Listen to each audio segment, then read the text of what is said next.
there's about 1 billion people in the world that live on less than $1.25 per day. And 75%, so 3 out of 4, live in rural areas, and most of them depend on agriculture.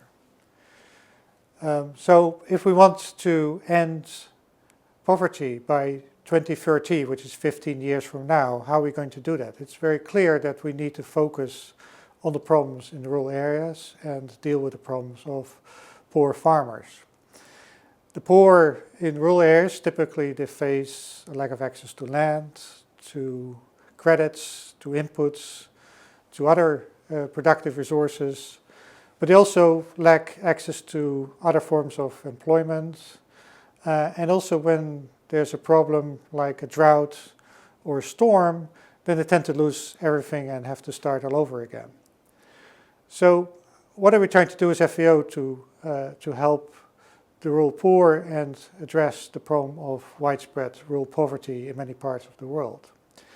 We do that along 3 lines. The first is to help poor farmers get more access to land and credits, infrastructure and services, so they have a better basis to generate incomes and through that lift themselves out of poverty.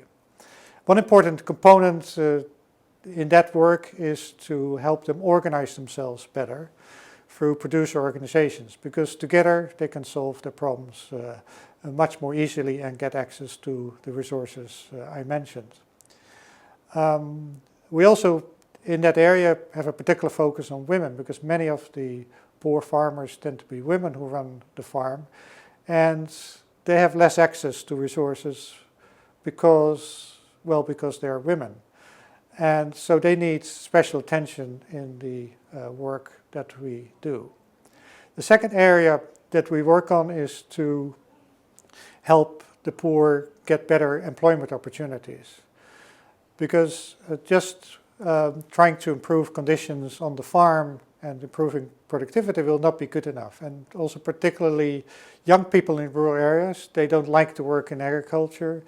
There are many of them. Many of the countries where the poor live have very young populations, and it's very difficult to provide them with sufficient jobs. So what we do as FAO, we try to provide them with better opportunities, including through promoting value chain development, so they can find jobs in food processing, but also in other services.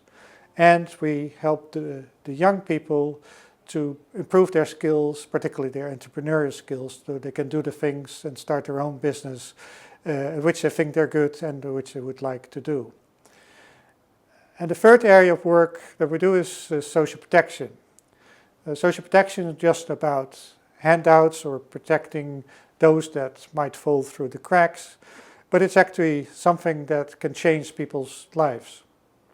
By getting a regular income by months or over several months, they can overcome the constraints that they may face when there's a drought or a storm, as I mentioned before, that they lose their incomes and have to start all over again.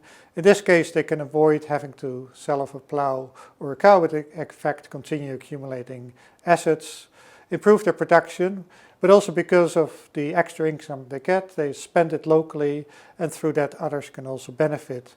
And accordingly also the food production can increase and food security in the household will improve. So in all, social protection can change people's lives around and actually promote food security and nutrition, both by providing better access to food as well as to promote production and through that help reduce poverty at the same time.